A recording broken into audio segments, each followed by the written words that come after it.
All right, so today I'm making that banana bread that I told you guys about the other day on my Hello Again video.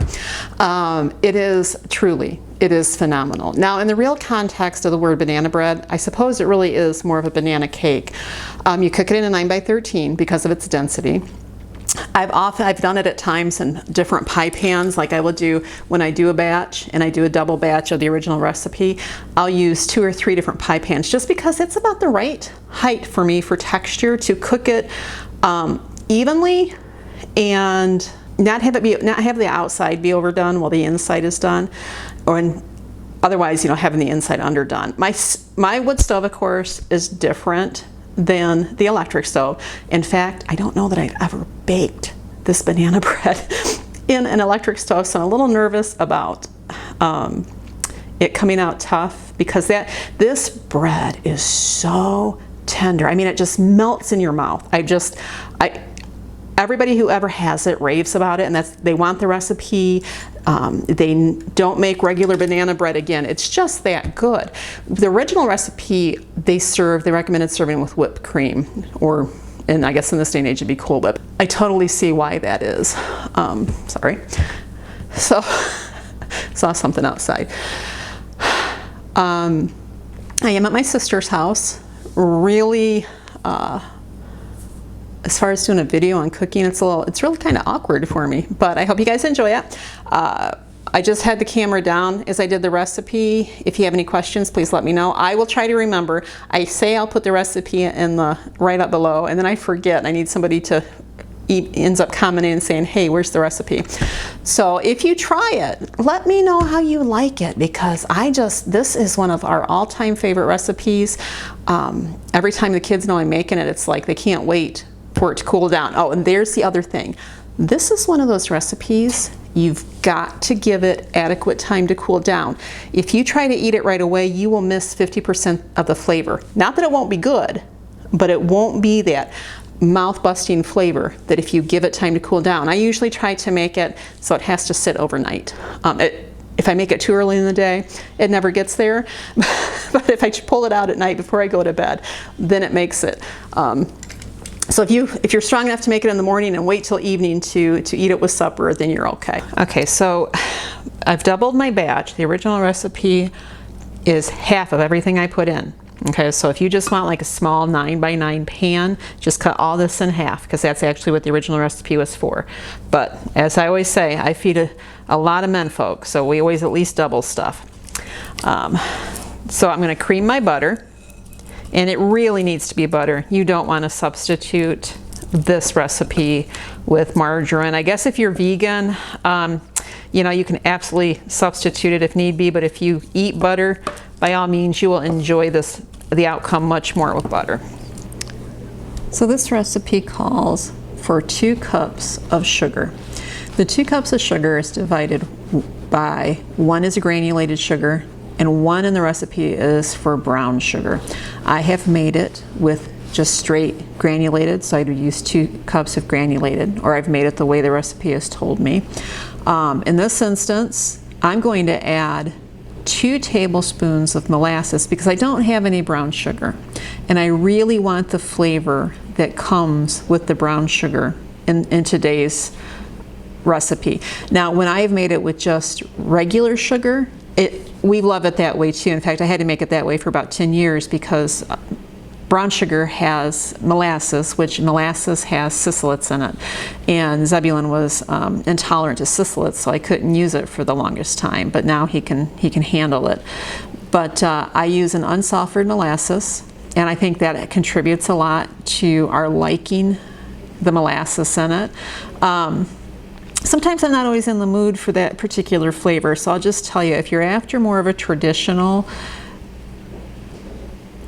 banana bread taste, either go with all granulated sugar or go with the granulated and brown sugar. Omit the molasses. But if you're in for something a little stronger, try the molasses in it. You may find you really like it. I love cooking with molasses. I use it in a lot of things, especially like baked beans or my barbecue sauces. Sometimes I will put it in, I don't know, a little chili, just to add an extra bang for the buck. And so I cream my sugar. and my butter, and then I'm going to add my eggs. It calls for 2 eggs. I'm going to cream those together.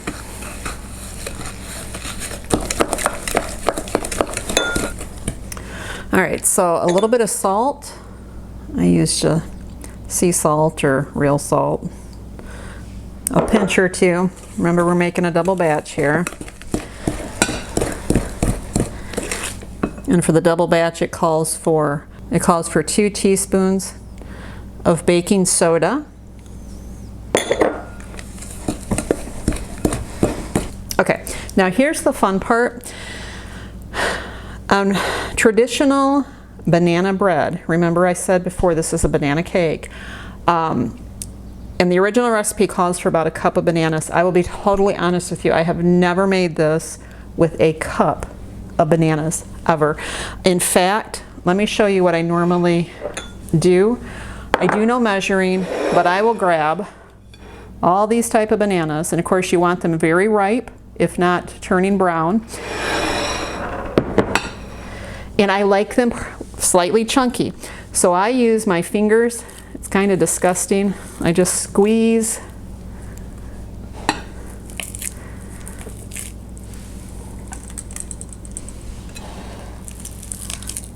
Right on in there.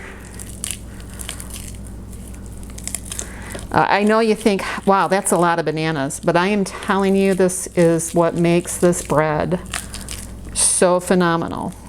And you cannot, I mean, you could, I do not bake it in a bread pan because it is so full of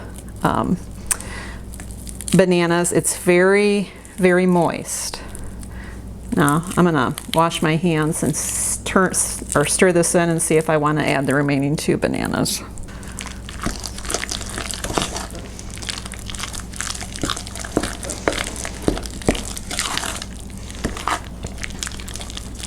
Okay, I actually think I'm going to wait until I get the rest of the ingredients in to decide if I want to add the other 2. I probably will, but we'll do that last. Okay, so I need 3 cups of flour. Now here's the thing about this recipe. It also calls for water. I have found to be water is the other thing that makes this so phenomenal.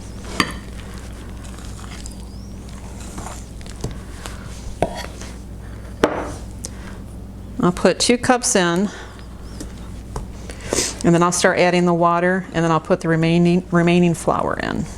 So this recipe calls for water, and it doesn't take a lot of water, but it takes enough that you notice it when you don't have it.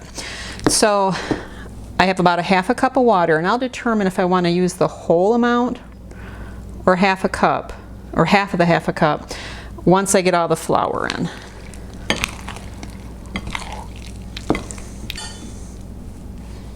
Okay, so I will add rest of the water, and then I'm going to add rest of the bananas. So if you ask me how many bananas I put in here, I would say I probably put in a dozen. Some were larger.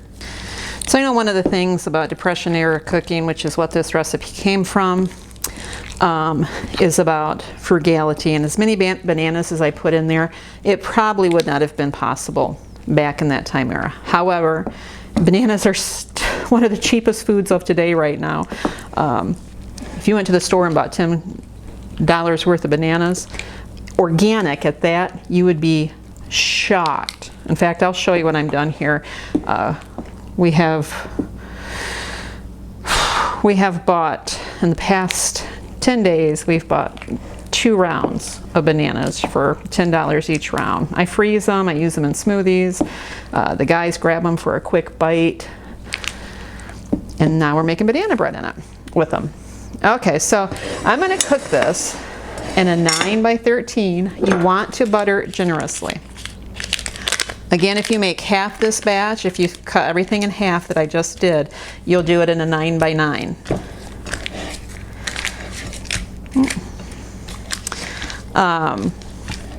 You're going to cook it between 325 and 350. You don't want it cooking super hot. If your oven runs a little hotter, you should turn it down to 325.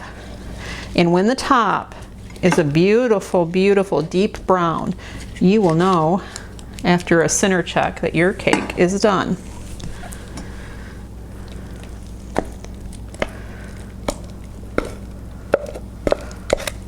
This smells so good when it's cooking. It's like burning one of those fake banana scented candles, which I always thought smelled really good. It doesn't call for vanilla. So it's not that I missed it, it just isn't a recipe that calls for it.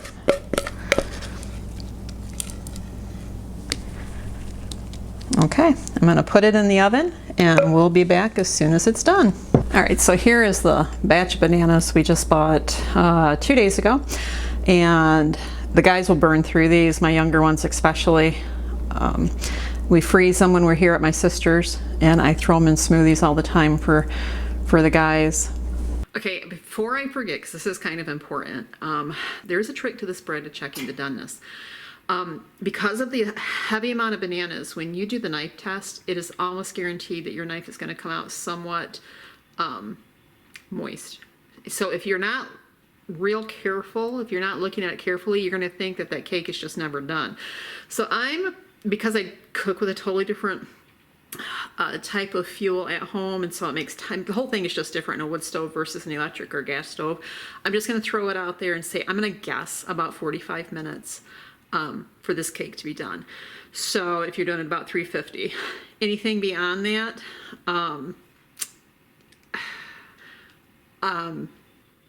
so again, it just takes some playing and trial and error, but you'll know if you put your knife in and it just looks like batter. If you put your knife in and it comes out moist, that's probably just banana. All right, so there it is. I just pulled it out. It has been about roughly 45 minutes. I did one test there, but I'll show you. If I put it in and it comes out, and there's a little bit of goo on it. Normally with a cake that doesn't have this type of banana or thick consistency, you'd say, well, you need to cook it a little longer, but that's done.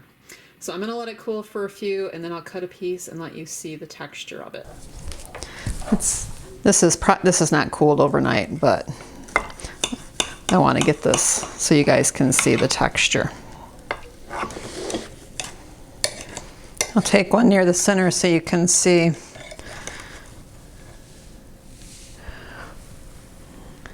All right, so even though you saw a ton of bananas go in, it's not like it's just banana.